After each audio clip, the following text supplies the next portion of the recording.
Namaste. Family life is one of the fastest way to spiritual development. Pranic healing మనకు అందించిన పూజ్య సద్గురుదేవులు చాకోక్సీ గారి గురించి, వారు అందించిన నాలెడ్జ్ గురించి మనం ఈ ఛానల్‌లో డిస్కస్ చేస్తున్నాము.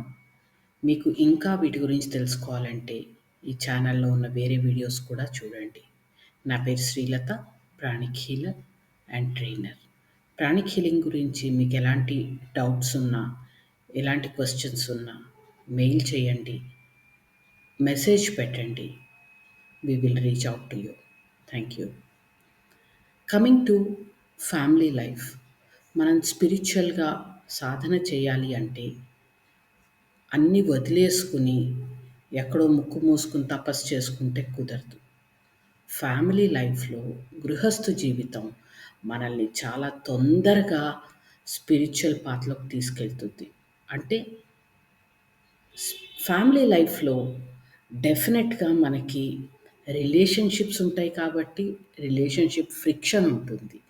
అది వైఫ్‌తో కానివ్వండి, హస్బెండ్‌తో కానివ్వండి, పిల్లలతో కానివ్వండి, పేరెంట్స్‌తో కానివ్వండి, ఇన్‌లాస్‌తో కానివ్వండి. మనకుండే ఆ రిలేషన్‌షిప్స్ వాటిలో చిన్న పొన్న ఫ్రిక్షన్స్ ఉంటాయి, చికాకులుంటాయి. దానికి అడ్జస్ట్‌మెంట్స్ కూడా నేర్చుకుంటాం మనం. సో, ఈ ఫ్రిక్షన్ ఉన్నప్పుడు మనకి అడ్జస్ట్‌మెంట్స్ నేర్చుకుంటాము. మనకి కావాల్సినవి వదిలేయడం నేర్చుకుంటాము. త్యాగం చేయడం నేర్చుకుంటాము.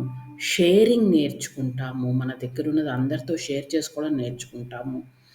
కేరింగ్ నేర్చుకుంటాము. అందరిని జాగ్రత్తగా చూసుకోవడం, వాళ్ళకి ఎవరికి ఏది అవసరమో అది ఆడైనా, మగైనా ఫ్యామిలీ లైఫ్‌లో ఇవన్నీ తప్పవు కదండీ!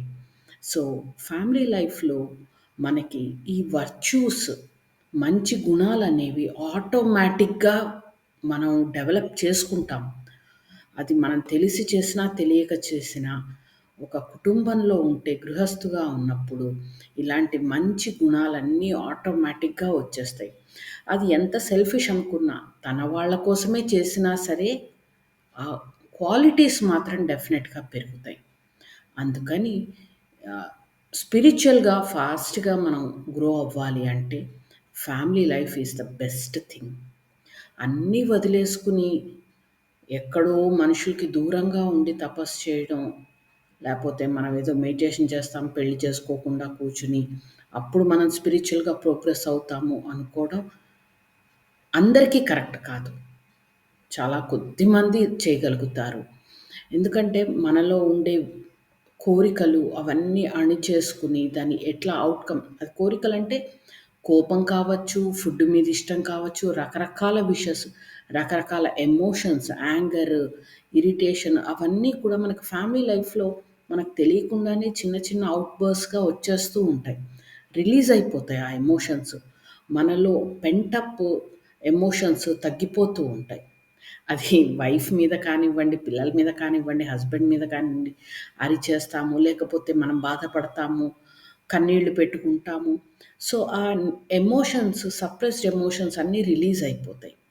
అదే ఫ్యామిలీ లైఫ్‌లో లేకుండా ఒక్కళ్ళే ఉన్నప్పుడు, ఈ ఎమోషన్స్‌కి రిలీజ్ ఉండదు.